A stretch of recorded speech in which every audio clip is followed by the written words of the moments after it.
Жер күннен санағанда үшінші планета. Сендер әрине жер туралы көп нәрсе білесіңдер, өйткені ол біздің планета.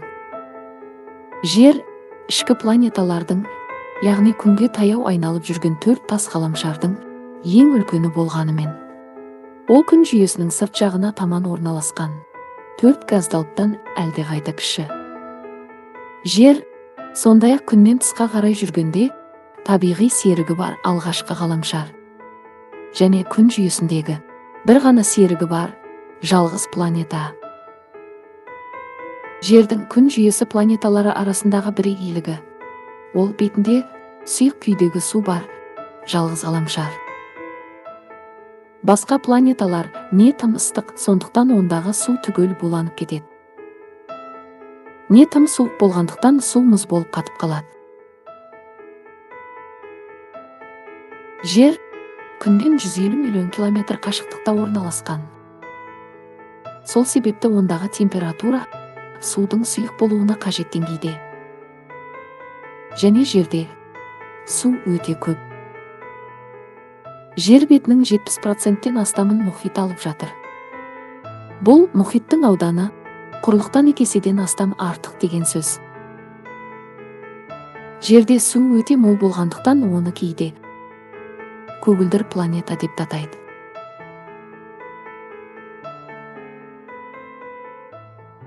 Сұйық күйдегі су жердегі тіршіліктің кепілі. Біздің білуімізше, жер тіршілікке ие жалғыз орын. Адамдармен бірге өсімдіктер мен жануарлардың миллиондаған түрі жер планетасын өз үйіміз деп санайды. Жердің тағы бір маңызды ерекшелігі оның атмосферасы. Атмосфера бұл жерді толық қоршап тұрған қалың газ қабаты.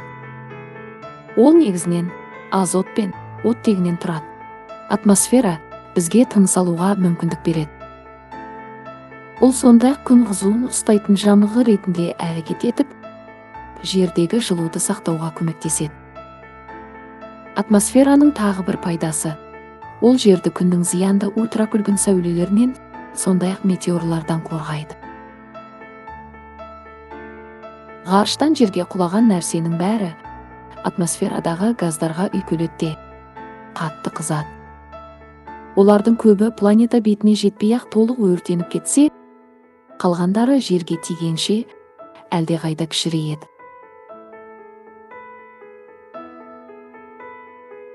Жер күнді айналады.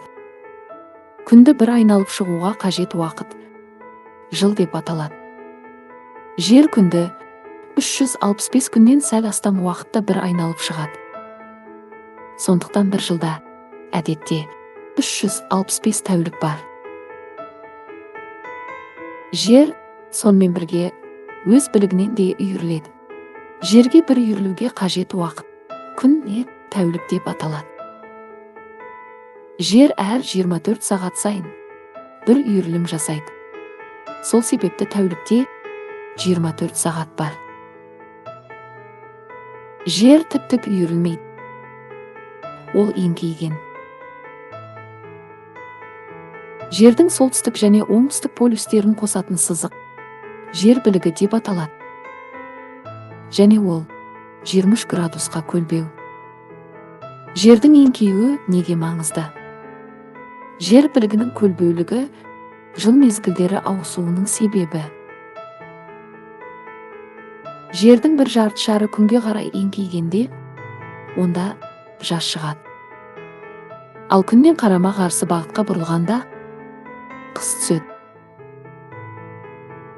Жердің ішкі қойнауы сыртынан мүлдем өзге. Егер жерді қақ бөлсек, оның бірнеше қабаттан тұратынын көреміз. Жер қыртысы деп аталатын ең сыртқы қабатта біз өмір сүреміз. Жер қыртысы су әрі қатты. Біз көретін нәрсенің бәрі ағаштар, таулар, өзендер, үйлер, тіпті мұхиттар да жер қыртысы бетінде орналасқан. Қыртыстың қалыңдығы сонша адамдар ешқашан оны тесіп өтетіндей тереңдікке қаза алмаған. Бірақ қыртыс жердің ең жұқа қабаты ғана. Қыртыстың астында мантия бар.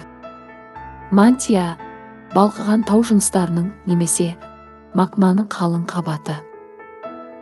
Ол жердің ең қалың қабаты. Кейде магма мантиядан жанартаулар арқылы жер бетіне шығады.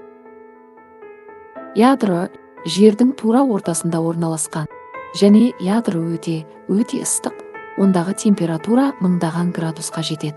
Ол металдан, негізінен темір мен никельден түзілген, және ядро өте ыстық болғанмен, ондағы қысымның жоғарылығы сонша бәрібір қатты. Жер біз үшін маңызды, өйткені ол біздің үйіміз.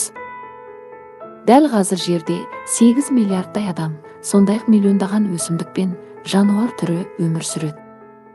Осы уақытқа дейін бүкіл әлемнен бізге жайлы қоныс болуға жарайтын басқа ғаламшар тапқан жоқпыз. Сондықтан өз планетамызды аялап ұстау өте маңызды. Жер жайлы әңгіме сендерге ұнады деп ойлаймын. Келесі кездескенше